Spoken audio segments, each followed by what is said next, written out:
여러분 만약 누군가가 당신의 얼굴에 먹다 남은 음식물을 집어 던지고 이런 더러운 게 어딜 만져라고 소리를 질렀다면 당신은 어떻게 하시겠습니까? 울부짖으시겠습니까? 그 자리에서 되돌려 주시겠습니까? 아니면 돌아서서 다시는 쳐다보지 않으시겠습니까? 오늘 이야기의 주인공은 그 어떤 것도 하지 않았습니다. 얼굴에 흐르는 음식물을 손등으로 닦은 뒤 바닥에 흩어진 음식 쓰레기를 조용히 주워 담았습니다. 한 톨 한 톨.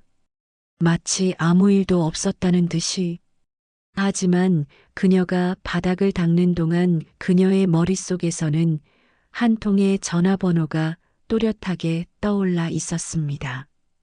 그리고 그 전화 한 통이 눈앞에서 비웃고 있는 그 여자의 모든 것을 무너뜨리게 됩니다. 이런 더러운 손으로 어딜 만져. 너 같은 게 우리 아들 옆에 붙어 있는 것만으로도 재수가 없다고. 당장 나가. 이 천한 배달부녀나. 고급 레스토랑 라 매종의 홀 전체에 날카로운 비명이 울려 퍼졌습니다. 하얀 테이블보 위로 음식물이 튀었고 주변 테이블의 손님들이 경악하며 수저를 내려놓았습니다. 낡은 작업복 위로 떡볶이 소스와 반찬 국물이 흘러내리고 고추장 찌꺼기가 앞치마에 뭉텅이로 달라붙었습니다. 그 여자 황금자는 그것도 모자라 종이 냅킨 뭉치를 주인공의 얼굴에 집어 던지며 침까지 뱉었습니다. 마치 길거리의 벌레를 대하듯 그녀의 손가락에서는 수천만 원짜리 다이아 반지가 번쩍였고 에르메스 캘리백이 팔꿈치에 걸려 흔들리고 있었습니다. 냇갓 배달부가 감히 VIP 손님 앞에서 실수를? 원래 천한 것들은 교육을 시켜도 안 되는 거지. 당장 이 식당에서 꺼져 다시는 얼씬도 하지 마. 주인공의 이름은 윤서진. 올해 28. 낡은 작업복과 기름때 묻은 운동화를 신고 레스토랑의 배달 일을 하고 있는 평범한 여자. 적어도 겉보기에는 그랬습니다. 하지만 황금자는 몰랐습니다. 자기가 방금 음식물을 던진 그 천한 배달부가 대한민국 20대 그룹 대성그룹의 유일한 외손녀이자 자산 5조 원짜리 그룹의 후계자라는 사실을요. 더 정확하게 말하자면 황금자의 남편이 운영하는 식자재 유통업체의 전체 매출 중 80%가 대성그룹 계열사에 의존하고 있다는 사실. 그리고 지금 이 순간 서진이 품고 있는 휴대폰의 단축번호 1번이 대성그룹 비서실장이라는 사실을요. 그리고 정확히 1시간 뒤 황금자는 아까 자기가 음식물을 던졌던 바로 그 바닥 위에 무릎을 꿇고 이마를 찌으며 울부짖게 됩니다. 이것은 그날 벌어진 일의 처음부터 끝까지입니다. 윤서진의 할아버지 윤대성 회장은 올해 78입니다. 대성그룹은 할아버지가 22살에 전남 목포의 작은 수산물 가게에서 시작한 회사였습니다. 새벽 3시에 경매장에 나가 생선을 떠안고 시장 골목을 뛰어다니며 장사를 했던 청년. 그때 그의 전 재산은 목포항 근처의 조그만 새빵 보증금 20만 원이 전부였습니다. 50년이 흘러 그 수산물 가게는 식품 유통 호텔 건설을 아우르는 연매출 8조 원의 대성그룹이 되었습니다. 하지만 윤 회장의 삶은 50년 전과 크게 다르지 않았습니다. 여전히 새벽 5시에 일어나 된장찌개로 아침을 먹었고 양복 대신 편한 한복을 즐겨 입었으며 운전기사 대신 직접 걸어서 출근하는 날이 더 많았습니다. 윤 회장에게는 자식이 하나 있었습니다. 딸 윤미정. 미정은 대학에서 경영학을 전공한 뒤 대성그룹 상무로 일하다가 서진이를 낳고 얼마 지나지 않아 교통사고로 세상을 떠났습니다.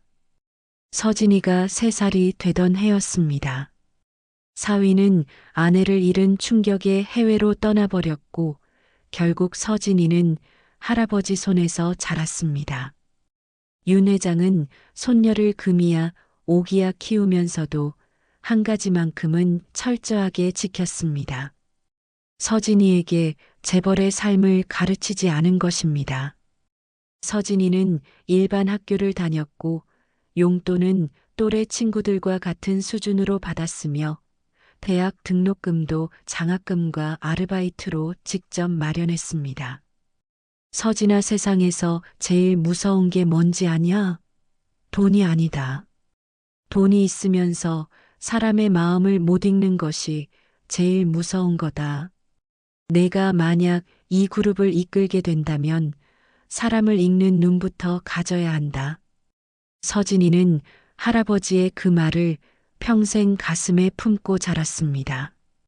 그래서 대학을 졸업한 뒤에도 대성그룹에 바로 들어가지 않고 중소기업에 취직해 월급쟁이로 살았습니다.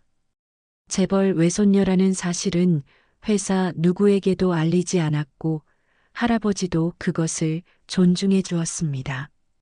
그렇게 평범하게 살던 서진이에게 1년 전 한 남자가 나타났습니다. 이름은 강진우.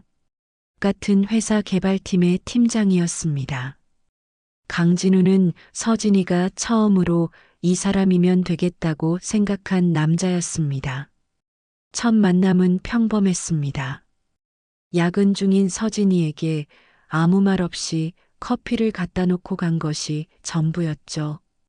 다음 날도 그 다음 날도 커피는 서진이의 자리에 놓여 있었습니다. 메모 하나 없이. 한 달이 지나서야 서진이가 먼저 물었습니다. 커피 왜 매일 갖다 주세요? 진우는 멋쩍게 웃으며 답했습니다. 야근하시는 분이 저밖에 없는 줄 알았는데 옆 팀에 한 분 더 계시길래 혼자 야근하면 외롭잖아요. 진우는 서진이의 배경을 전혀 몰랐습니다. 대성그룹의 그 어떤 그림자도 서진이에게는 없었으니까요. 낡은 가방을 메고 지하철을 타고 편의점 삼각김밥으로 점심을 때우는 서진이를 진우는 그냥 그 모습 그대로 좋아했습니다. 교제 1년. 서진이는 진우에게서 한 번도 돈 이야기를 들은 적이 없었습니다. 비싼 레스토랑 대신 시장 골목에 떡볶이집을 갔고 명절에는 직접 만든 떡국을 끓여줬으며 서진이가 감기에 걸렸을 때는 퇴근 후 약국을 3군데나 돌아 약을 사다 줬습니다. 문제는 진우의 어머니였습니다. 진우의 아버지 강태호는 중견식자재 유통업체 태호식품의 대표였습니다. 연매출 300억 규모. 나쁘지 않은 회사였지만 그 매출의 80%가 대성그룹 호텔 사업부와 식품 사업부에 납품하는 것에서 나오고 있었습니다. 쉽게 말해 대성그룹이 거래를 끊으면 태호식품은 한 달도 못 버티는 구조였습니다. 그리고 진우의 어머니 황금자. 이 여자가 문제의 핵심이었습니다. 황금자는 남편이 사업으로 돈을 벌기 시작하면서 완전히 달라진 사람이었습니다. 가난한 시절에는 시장에서 직접 좌판을 깔고 장사를 했지만 돈이 들어오기 시작하자 과거를 철저하게 지웠습니다. 강남으로 이사했고 명품으로 온몸을 감쌌으며 사모님이라는 호칭 외에는 어떤 것도 받아들이지 않았습니다. 그런 황금자에게 아들이 가난한 회사원 여자를 데려왔다고 했을 때 그녀의 반응은 예상 가능한 것이었습니다. 그 여자 당장 끊어. 우리 진우는 최소한 대기업 임원 집안 딸이나 의사 딸을 만나야 해. 아무것도 없는 고아 같은 년은 안 돼. 진우는 어머니의 반대에도 서진이를 포기하지 않았습니다. 하지만 동시에 어머니와 정면 충돌하지도 못했습니다. 그것이 서진이의 마음을 가장 아프게 하는 부분이었습니다. 사랑은 확실한데 지켜줄 용기가 불확실한 남자. 서진이는 그 불안함을 안고 할아버지를 찾아갔습니다. 할아버지, 나 결혼하고 싶은 사람이 있어. 그래, 어떤 놈이냐? 착한 사람이야. 근데 그 집 어머니가 좀.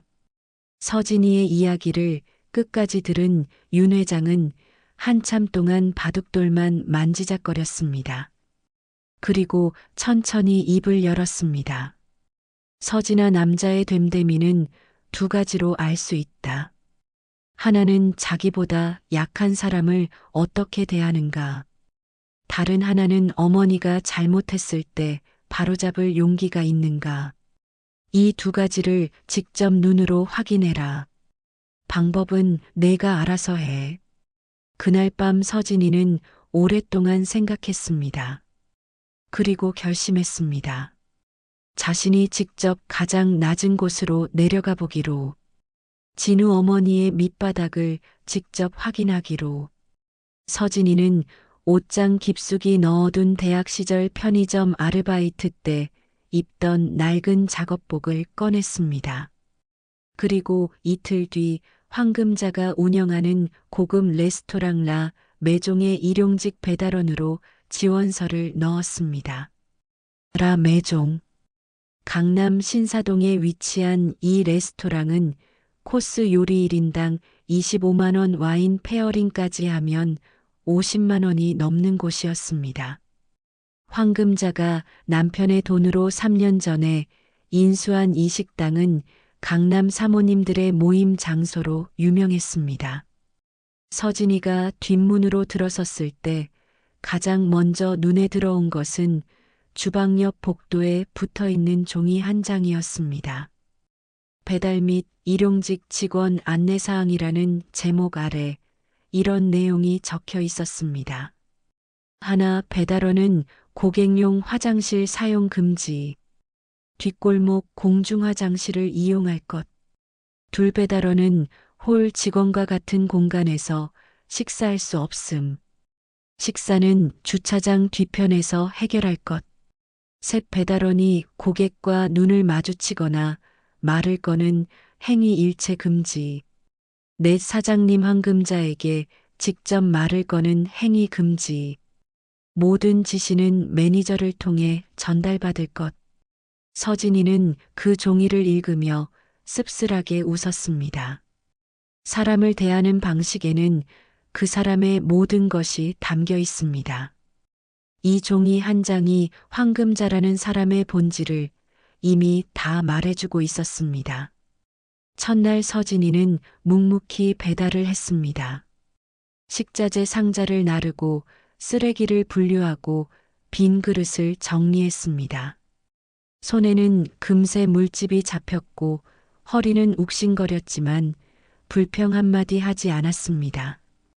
대학 시절 편의점 야간 아르바이트로 단련된 체력이 여기서 빛을 발했습니다. 문제는 둘째 날부터였습니다. 황금자가 직접 주방에 나타난 것입니다. 황금자는 주 2회 레스토랑에 나와 이른바 점검을 했습니다.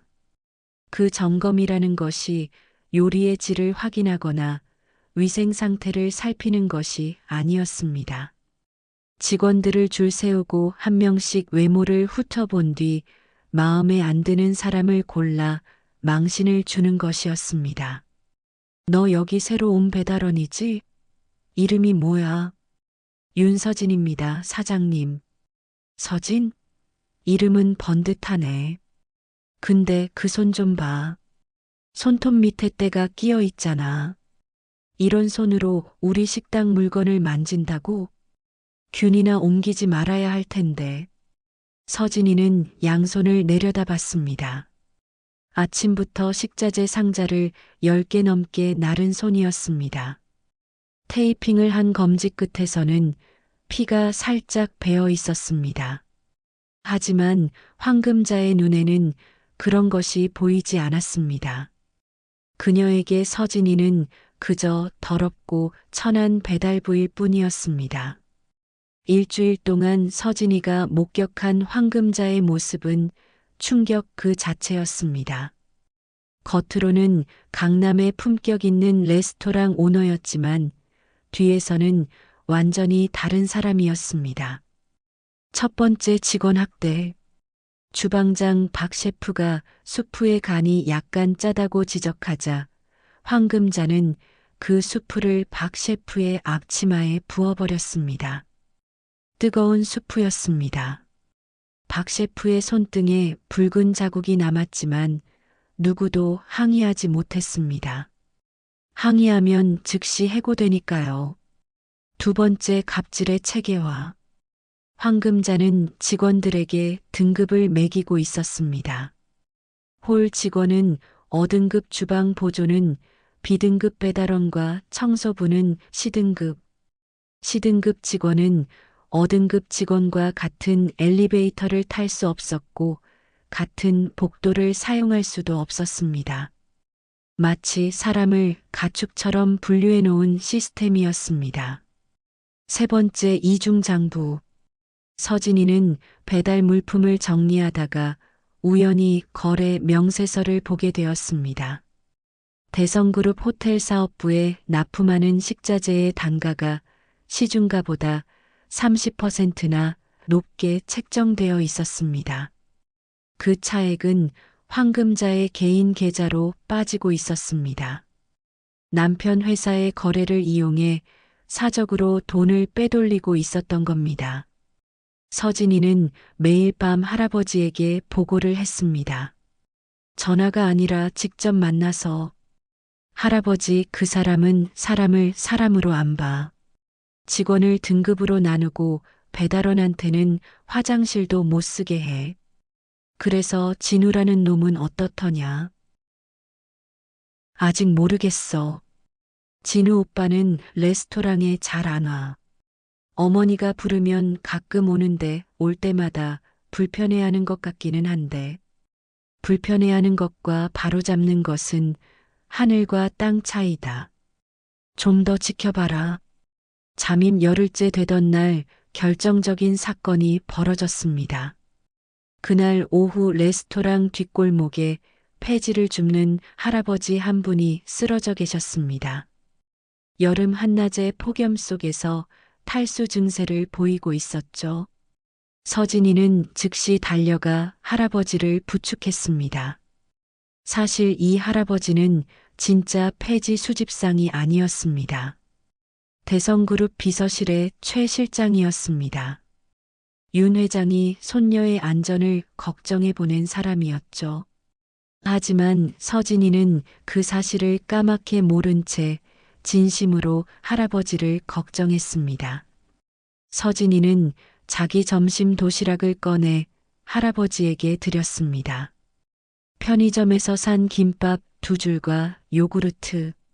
서진이의 하루 끼니 전부였습니다. 그리고 자기 물통에 물을 수건에 적셔 할아버지의 이마를 닦아드렸습니다. 할아버지 천천히 드세요. 급하게 드시면 체해요. 아이고 고마워. 이런 귀한 걸 이 늙은이한테. 귀한 게 어디 있어요. 사람이 쓰러졌는데 밥 한 끼 드리는 게 당연하죠. 그때 뒷문이 벌컥 열리며 황금자가 나타났습니다. 레스토랑 뒤에 웬 폐지 노인이 있다는 보고를 받고 직접 나온 것이었습니다. 여기서 뭐 하는 거야? 이 더러운 거지 노인네를 왜 우리 식당 앞에 앉혀놓은 거야? 황금자는 할아버지의 폐지 수레를 발로 걷어찼습니다. 수레가 넘어지며 폐지가 골목에 흩어졌습니다. 그것도 모자라 바닥에 앉아 계신 할아버지의 어깨를 손으로 밀치며 소리를 질렀습니다. 당장 꺼져. 이런 거지가 식당 근처에 있으면 손님들이 더럽다고 안 온다고. 그리고 너, 황금자의 손가락이 서진이를 가리켰습니다. 끼리끼리 논다더니 천한 것들끼리 참 정겹네. 내가 걔한테 밥을 줬어? 미쳤어? 내 밥값도 내가 주는 건데 그 밥을 거지한테 퍼줘? 당장 내 눈앞에서 사라져 둘다. 서진이는 할아버지를 부축하며 자리를 일으켰습니다. 할아버지의 손이 미세하게 떨리고 있었습니다. 나이 든 사람에게 그런 말을 퍼부은 것이 더 가슴이 아팠습니다. 서진이는 할아버지를 골목 끝 그늘진 곳까지 모셔다 드린 뒤 자기 주머니에서 10,000원짜리 지폐 2장을 꺼내 할아버지 손에 쥐어드렸습니다. 할아버지, 이거 받으시고 시원한 거 드세요. 저 걱정 마시고요. 돌아서는 서진이의 눈에 눈물이 글썽였습니다. 하지만 우는 건 아직 일렀습니다. 시험은 아직 끝나지 않았으니까요. 그리고 이 모든 장면을 최 실장은 숨겨둔 카메라로 빠짐없이 기록하고 있었습니다. 황금자가 폐지 노인을 밀치는 장면, 서진이가 자기 밥을 나눠주는 장면, 골목에서 10,000원을 쥐어주는 장면까지 전부요. 그날 밤 윤 회장은 영상을 모두 확인한 뒤 한마디만 했습니다. 그 집안 사람의 밑바닥은 확인했다. 이제 남은 건 그 남자의 밑바닥이다. 잠입 2주째 마지막 시험의 무대가 만들어졌습니다. 황금자가 아들 진우에게 맞선을 잡은 것이었습니다. 상대는 대기업 시사 부사장의 딸이라고 했습니다. 황금자는 이 맞선을 위해 레스토랑의 VIP룸을 온통 꽃으로 장식하고 최고급 와인을 준비하며 들떠 있었습니다. 아들의 연애 같은 건 안중에도 없었습니다. 그녀에게 아들의 결혼은 집안의 격을 올릴 사업이었으니까요. 하지만 황금자는 몰랐습니다. 그날 VIP룸에 앉을 시사 부사장의 딸이 사실 서진이의 대학 동기이자 절친한 친구 이하영이라는 사실을요. 하영은 서진이의 부탁을 받고 기꺼이 대역을 맡았습니다. 진짜 시사 부사장의 딸이 맞았거든요. 하영은 어릴 적부터 서진이와 함께 자란 사이로 서진이의 재벌 손녀 신분도 이번 잠입 작전도 모두 알고 있었습니다. 서진아, 나는 그냥 앉아서 연기만 하면 되는 거지. 그 시어머니 될 사람이 얼마나 지독한지 내가 직접 봐줄게. 고마워. 하영아, 근데 부탁 하나만 더. 진우 오빠가 어떤 반응을 보이는지 잘 봐줘. 자기 어머니가 남을 함부로 대할 때 그 사람이 어떻게 하는지. 맞선 당일 하영은 완벽하게 차려입고 VIP룸에 앉았습니다. 황금자는 하영을 보자마자 태도가 180도 바뀌었습니다. 아까까지 직원들에게 고함을 지르던 그 사람이 하영 앞에서는 목소리가 벨벳처럼 부드러워졌습니다. 아이고, 하영 양, 어쩜 이렇게 예쁘세요. 우리 진우가 분에 넘친다, 정말. 시사 부사장님 따님이시라면서요? 아버님 건강하시죠? 같은 시간 서진이는 VIP룸의 서빙을 담당하고 있었습니다. 낡은 작업복 위에 서빙용 앞치마를 두른 채 황금자는 서진이를 보고도 눈 하나 깜짝하지 않았습니다. 아니, 오히려 하영 앞에서 자신이 직원 관리를 철저히 하는 능력 있는 여사장임을 과시하기 위해 서진이를 더 부려먹었습니다. 거기 배달원, 물 좀 가져와. 아, 자네 지문 무지지 말고. 아무리 교육을 시켜도 이런 애들은 안 되더라고요. 호호. 하영은 그 장면을 보며 손톱이 살 속에 박힐 정도로 주먹을 쥐었습니다. 서진이가 절친인 걸 알기에 이를 악물고 참아야 했습니다. 그리고 하영의 맞은편에 앉아 있는 진우를 관찰했습니다. 진우의 표정은 복잡했습니다. 어머니가 서빙 직원을 함부로 대하는 것에 분명 불편해하는 기색이 보였습니다. 미간을 찌푸리고 몇 번이나 입을 열려다 닫았습니다. 하지만 결국 아무 말도 하지 못했습니다. 아직은 사건은 메인 코스가 나올 때 벌어졌습니다. 서진이가 와인을 서빙하려고 테이블에 다가갔을 때 황금자의 발이 교묘하게 앞으로 나왔습니다.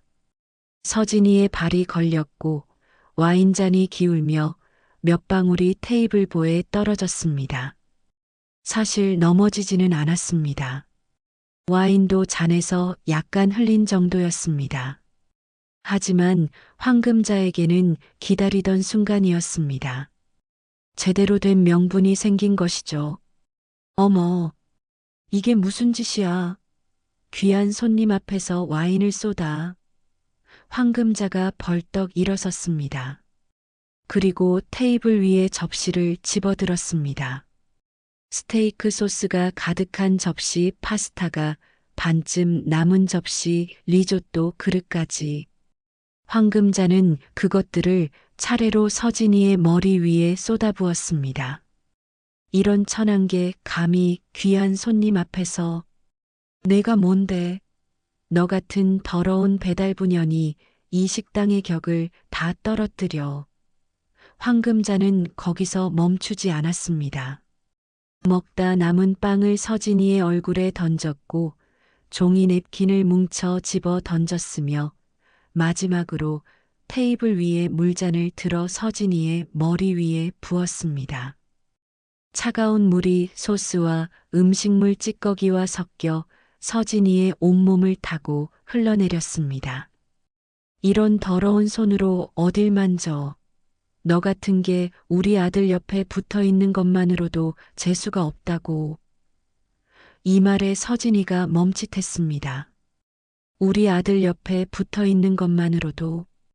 황금자는 알고 있었던 겁니다. 서진이가 진우와 사귀고 있다는 사실을. 이 모든 괴롭힘은 단순한 갑질이 아니라 서진이를 아들에게서 떼어놓기 위한 의도적인 학대였던 것입니다. 서진이는 천천히 고개를 들었습니다. 머리카락에서 소스가 뚝뚝 떨어지고 작업복은 음식물 범벅이 되었지만 서진이의 눈빛은 오히려 더 또렷해졌습니다. 그리고 서진이의 시선은 황금자가 아닌 다른 곳을 향했습니다. VIP룸 구석의 의자에 앉아 있는 진우를요. 이 순간 서진이가 보고 싶었던 것은 황금자의 밑바닥이 아니었습니다. 그건 이미 충분히 확인했습니다. 서진이가 진짜 보고 싶었던 것은 진우의 선택이었습니다. 사랑하는 여자가 자기 어머니에게 음식물 세례를 당하고 있는 이 순간 이 남자는 어떤 선택을 할 것인가. 3초? 길고 긴 3초가 흘렀습니다. 진우는 의자에서 일어나지 못하고 있었습니다. 입술을 깨물고 손은 테이블 모서리를 쥐고 있었지만 몸이 움직이지 않았습니다. 어머니에 대한 두려움과 서진이에 대한 사랑 사이에서 갈팡질팡하고 있었습니다. 4초, 5초, 서진이의 눈에서 눈물 한 방울이 떨어졌습니다. 음식물 때문이 아니라 진우의 그 3초, 4초, 5초의 침묵 때문이었습니다. 6초째, 진우가 의자를 벌떡 차고 일어났습니다. 엄마 그만해. VIP룸이 조용해졌습니다. 황금자가 아들을 바라봤습니다. 믿을 수 없다는 표정이었습니다. 평생 자기 말에 고분고분하던 아들이 처음으로 목소리를 높인 것이었습니다. 엄마가 지금 뭘 하는지 알아? 사람한테 음식물을 던져. 이게 사람이 할 짓이야? 어머, 너 지금 엄마한테 대드는 거야? 이 천한년 때문에? 천하다고? 엄마가 뭔데 사람을 천하다 아니다 판단해? 이 여자는 내가 사랑하는 사람이야. 엄마가 뭘 하든 그건 안 변해. 진우는 서진이에게 다가갔습니다. 자기 재킷을 벗어 서진이의 어깨에 걸쳐주고 주머니에서 손수건을 꺼내 서진이의 얼굴을 닦아주었습니다. 음식물이 손수건에 묻어났지만 진우는 개의치 않았습니다. 서진아 미안해. 진짜 미안해. 내가 더 빨리 일어섰어야 했는데. 서진이는 진우의 눈을 바라봤습니다. 6초.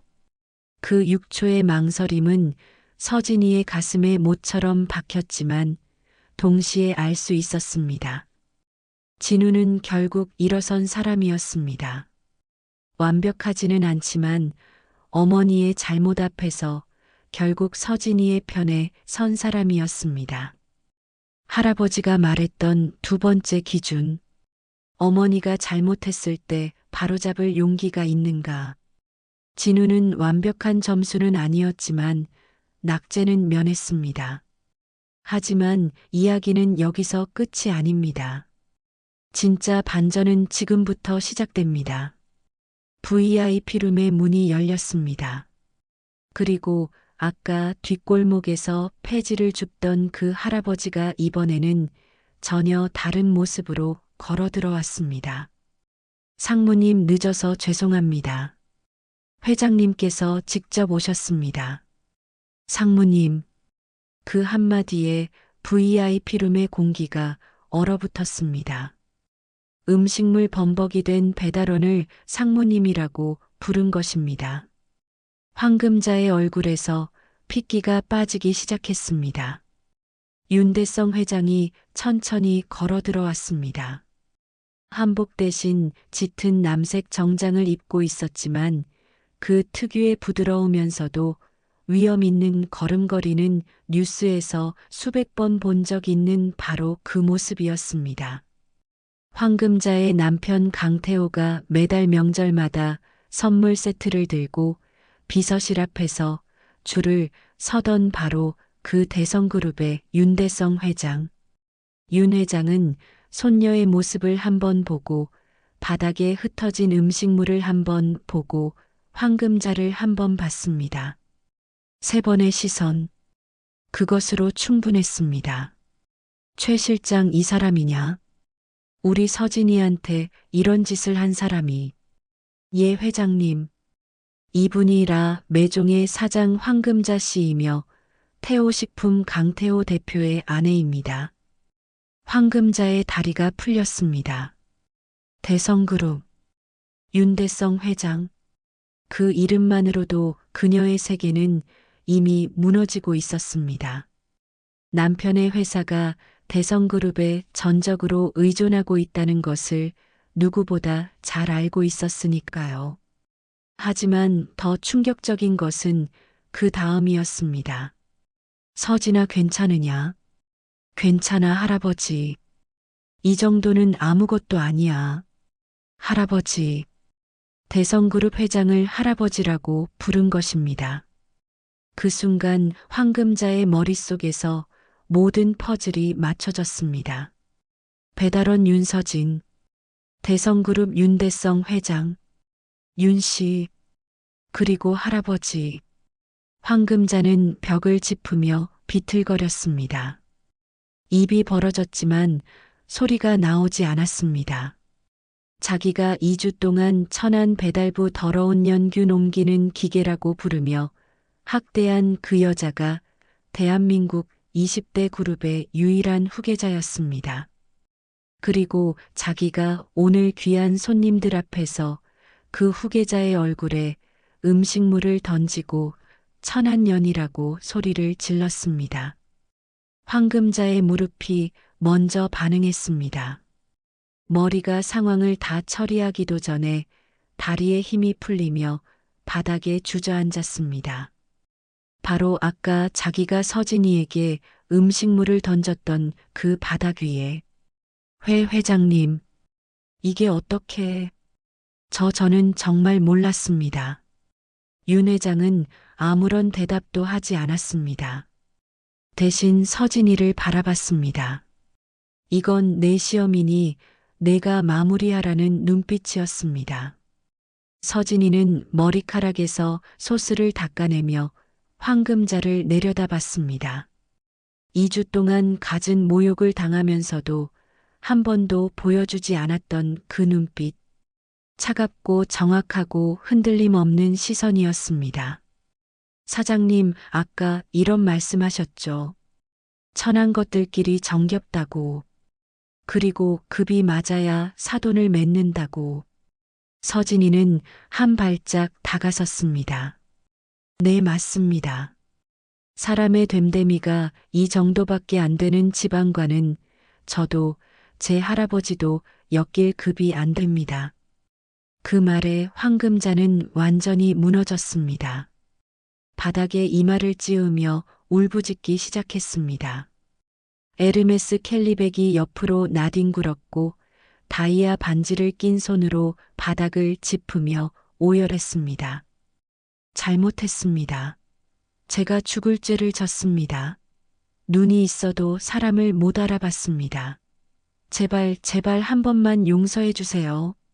남편 회사만은, 우리 가족만은.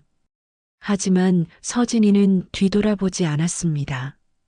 윤 회장의 팔을 잡고 VIP룸을 나오면서 서진이는 조용히 말했습니다. 할아버지, 나 이 옷 이제 벗어도 되지? 그래. 수고했다, 우리 서진이. 그런데 그 뒤에서 한 사람이 따라 나왔습니다. 진우였습니다. 진우는 어머니가 바닥에서 울부짖고 있는 것을 뒤로 한 채 서진이를 따라 나왔습니다. 그리고 윤 회장 앞에 깊이 고개를 숙였습니다. 회장님, 저는 강진우입니다. 서진이를 사랑하는 사람입니다. 어머니가 한 일에 대해 아들로서 진심으로 사과드립니다. 그리고 서진이에게도 더 빨리 막지 못해서 죄송합니다. 윤 회장은 진우를 한참 동안 바라봤습니다. 길고 조용한 시선이었습니다. 그리고 한마디만 했습니다. 6초가 걸렸더군. 진우는 그 말의 의미를 이해했습니다. 어머니가 서진이에게 음식물을 던진 순간부터 자신이 일어서기까지 걸린 시간. 6초. 윤 회장은 그 6초를 세고 있었던 겁니다. 다음에는 1초도 걸리지 않아야 할 거다. 알겠나? 네. 약속드리겠습니다. 윤 회장이 레스토랑을 떠난 지 30분도 채 되지 않아 태호 식품의 연쇄 통보가 날아들었습니다.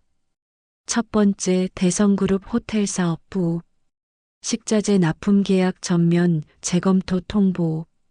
두 번째 대성식품, 공동 개발 중이던 밀키트 사업 전면 중단. 세 번째 대성유통, 태호식품 제품의 대성마트 입점 계약 해지. 네 번째 가장 치명적인 것, 금융감독원의 태호식품의 이중 장부 관련 익명 제보가 접수되었다는 소식. 서진이가 잠입 기간 중 발견한 이중 장부와 단가 부풀리기. 그 증거가 정식 루트를 통해 금감원에 전달된 것이었습니다. 이것은 단순한 거래 해지가 아니라 형사사건으로 비화될 수 있는 문제였습니다. 강태호 사장은 아내에게 전화를 걸었습니다. 하지만 황금자는 전화를 받을 상태가 아니었습니다. 레스토랑 VIP룸 바닥에 주저앉은 채 아직도 울고 있었으니까요. 아무도 남지 않은 텅 빈 VIP룸에서 자기가 던진 음식물 위에 앉아서 대성그룹과의 거래가 끊긴 태호식품은 석 달을 버티지 못했습니다. 전체 매출의 80%가 한순간에 증발했으니 이미 예견된 결말이었습니다. 여기에 금감원 조사가 시작되면서 황금자가 빼돌린 이중 장부의 실체가 드러났습니다. 3년간 대성그룹 납품가를 30% 부풀려 빼돌린 금액 총 15억 원. 강태호 사장은 사기 및 배임 혐의로 검찰 조사를 받게 되었습니다. 하지만 아이러니하게도 강태호 자신은 이중 장부의 존재를 모르고 있었습니다. 모든 것은 황금자가 단독으로 벌인 일이었습니다. 남편의 회사를 이용해 사적으로 돈을 빼돌리고 그 돈으로 명품을 사고 레스토랑을 운영했던 겁니다. 레스토랑 라 매종은 폐업했습니다. 강남 아파트는 경매에 넘어갔습니다. 황금자는 강태호에게 자신이 저지른 일의 전모를 고백해야 했고 강태호는 아내를 바라보며 한마디만 했다고 합니다. 당신이 사람을 그렇게 대했다는 게 사업을 망친 것보다 더 부끄럽다. 그리고 한 가지 더. 황금자가 가장 두려워한 것. 아들 진우의 반응이었습니다. 진우는 어머니에게 이렇게 말했습니다. 엄마, 나는 엄마를 버리지 않을 거야. 하지만 엄마가 사람들에게 한 것, 그건 잘못이야. 엄마가 직접 사과하고 바로 잡아야 해. 내가 옆에서 도울게. 하지만 대신해 줄 수는 없어. 황금자는 아들의 그 말에 비로소 진짜 눈물을 흘렸습니다. 레스토랑에서 흘린 두려움의 눈물이 아니라 자기가 얼마나 잘못 살아왔는지를 깨달은 뒤의 눈물이었습니다. 6개월 뒤 황금자는 작은 분식집에서 일하고 있었습니다. 설거지와 서빙을 맡았습니다. 한때 배달원에게 화장실도 못 쓰게 하고 음식물을 던지며 천하다고 소리치던 그 여자가 이제 스스로 그 천한 자리에 서게 된 겁니다. 처음에는 견딜 수 없었을 겁니다. 손이 물에 불어터지고 손님에게 반말을 듣고 새벽부터 밤까지 서 있어야 하는 생활. 하지만 시간이 지나면서 황금자는 조금씩 변해갔습니다. 이전에는 절대 하지 않던 것들을 하기 시작했습니다. 분식집 배달원에게 먼저 물을 건네고 찬바람이 부는 날에는 핫초코를 타서 내밀었습니다. 처음으로 사람의 눈을 똑바로 보며 감사합니다를 말하기 시작했습니다. 어느 날 황금자는 서진이에게 편지를 보냈습니다. 편지에는 이렇게 적혀 있었습니다. 서진 씨에게 용서를 구할 자격이 없다는 걸 압니다. 저는 당신의 손에 묻은 기름때를 보고 더럽다고 했지만 이제 제 손에도 같은 기름때가 묻어 있습니다. 같은 기름때인데 왜 저는 그때 그것이 더럽게 보였는지 이제야 알겠습니다. 더러운 것은 손이 아니라 그것을 바라보는 제 눈이었습니다.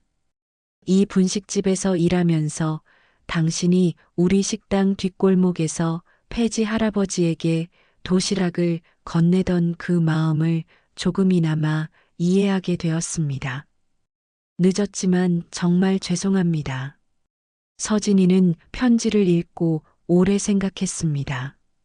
그리고 할아버지에게 말했습니다. 할아버지, 태호 싶은 건 살릴 수 있으면 살려줘. 왜? 그 회사가 망하면 거기서 일하던 120명의 직원도 다 길에 나앉잖아. 잘못한 건 황금자 사장이지 그 직원들이 아니야. 윤 회장은 웃었습니다. 손녀가 자기가 가르치고 싶었던 것을 이미 알고 있다는 사실에 1년 뒤 서진이는 대성그룹에 정식으로 입사했습니다. 특채가 아닌 공채로. 윤 회장의 뜻이기도 했고 서진이 자신의 뜻이기도 했습니다. 가장 낮은 곳에서 시작해야 진짜 높은 곳에 설 수 있다는 것을 서진이는 이미 알고 있었습니다. 배달원으로 보낸 2주가 그것을 가르쳐 줬으니까요. 진우와의 관계는 계속되었습니다. 다만 이전과는 달라진 것이 하나 있었습니다. 진우는 더 이상 6초를 허비하지 않았습니다. 누군가 서진이를 함부로 대하려 할 때 1초의 망설임도 없이 앞에 나섰습니다. 그리고 진우는 무너진 아버지의 회사를 재건하기 위해 직접 뛰어들었습니다. 어머니가 망친 것을 아들이 바로잡겠다는 각오로. 결혼은 아직이었습니다. 서진이도 진우도 서두르지 않았습니다. 먼저 사람이 되고 그 다음에 가족이 되자고 약속했습니다. 서진이의 옷장 한쪽에는 여전히 그 낡은 작업복이 걸려 있었습니다. 음식물 자국은 빨래를 해도 완전히 지워지지 않았지만 서진이는 그 옷을 버리지 않았습니다. 이 옷이 나를 가장 나답게 만들어준 옷이니까.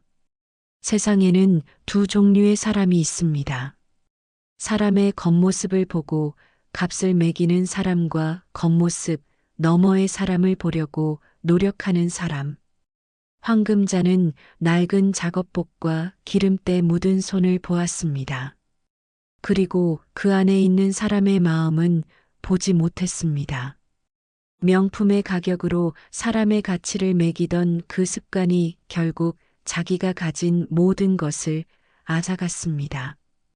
서진이는 가장 높은 곳에서 가장 낮은 곳으로 내려갔습니다. 그래야만 상대방의 진짜 얼굴을 볼 수 있었으니까요. 그리고 그 과정에서 자기 자신의 얼굴도 다시 확인했습니다. 그날 레스토랑에서 쏟아진 음식물은 차갑고 더러웠습니다. 하지만 그보다 더 더러운 것은 사람을 겉모습으로 판단하는 마음이었습니다. 진짜 급이란 통장 잔고에 있는 것이 아닙니다. 뒷골목에서 쓰러진 노인에게 자기 도시락을 건네는 손에 자기보다 약한 사람 앞에서 허리를 숙이는 마음에 있는 것입니다. 여러분이라면 낡은 작업복을 입은 그 사람에게 어떤 음식을 건네셨을까요?